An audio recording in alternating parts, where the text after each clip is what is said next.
प्रदेश में संगठनात्मक विस्तार के तहत भीम आर्मी और आजाद समाज पार्टी में दर्जनों लोगों ने सदस्यता ग्रहण की।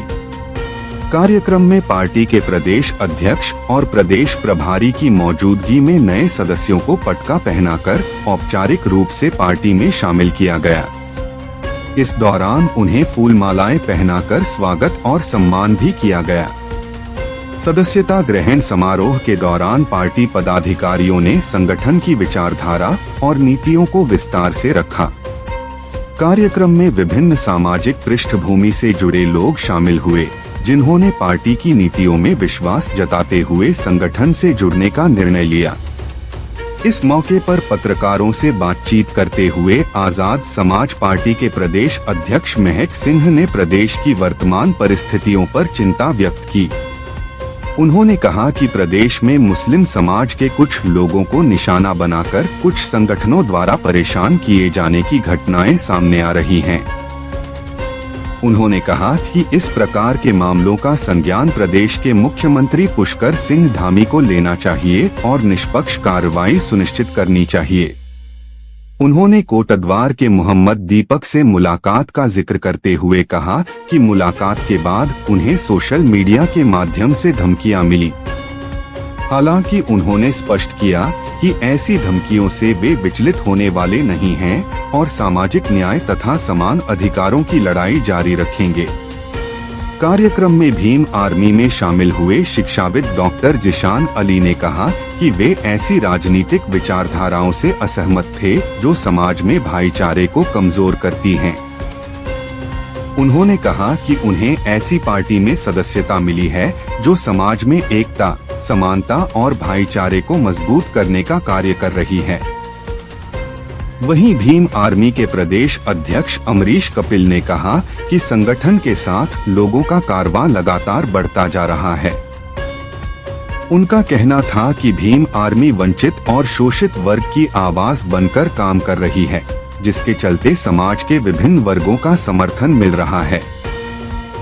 कार्यक्रम के अंत में संगठन को मजबूत बनाने और सामाजिक मुद्दों पर सक्रिय भूमिका निभाने का संकल्प दोहराया गया। पार्टी पदाधिकारियों ने कहा कि आने वाले समय में सदस्यता अभियान को और तेज किया जाएगा। लगातार धमकियां मुझे भी फ़ोन पे आई। मेरे साथियों ने मुझे वीडियो भेजा, कोई छुटमलपुर का रहने वाला है, हिंदू संगठन से संबंधित है। उस व्यक्ति ने मुझे लगातार जो है मेरे मैसेंजर में धमकियां देने का काम किया। वीडियो बनाकर मुझे धमकी दी गई और लगातार हिंदू संगठन दीपक को मारने की धमकी दे रहे हैं, उसके ऊपर इनाम की घोषणा कर रहे हैं। तो ये सरकार को इसमें शर्म महसूस करनी चाहिए और माननीय पुष्कर सिंह धामी जी को इसमें एक्शन लेना चाहिए। अगर यही बात दीपक की जगह कोई मुस्लिम समाज का व्यक्ति इस बात को दोहराता या कहता तो शायद अब तक उसके घर के बाहर बुलडोज़र खड़ा मिलता और वो व्यक्ति जेल के अंदर होता। तो इस पर तो सरकार को अपना जो पक्ष है वो रखना चाहिए और सरकार को ऐसे लोगों के खिलाफ कार्रवाई करनी चाहिए। लगातार जो है इस तरह का माहौल प्रदेश के अंदर बनाया जा रहा है। कुछ तथाकथित संगठनों के माध्यम से उनके संगठनों के कार्यकर्ता पदाधिकारी लगातार ख़ास तौर से मुस्लिम समाज को लगातार टारगेट कर रहे हैं, गालियां दे रहे हैं, धार्मिक आधार पर उन्हें जो है नीचा दिखाने का प्रयास कर रहे हैं।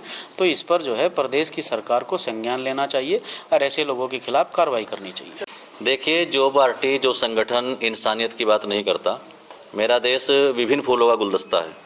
यहाँ सभी का सम्मान और भारतीय संविधान में स्पेशल प्रावधान किया गया अनुच्छेद 15 में कि कोई भी शासन प्रशासन या कोई भी व्यक्ति धर्म, जाति, भाषा के आधार पर, रंग के आधार पर, कास्ट के आधार पर भेदभाव नहीं करेगा। और जो पार्टियां भेदभाव करती हैं, बीजेपी खुलेआम भेदभाव करती है, कांग्रेस पर्दे के पीछे से भेदभाव करती है। तो जहाँ भेदभाव है, जहाँ मेरे संविधान का सम्मान नहीं हो रहा है, वहाँ पर एक पढ़ा लिखा व्यक्ति कैसे खड़ा रह सकता है, एक समझदार व्यक्ति कैसे खड़ा रह सकता है।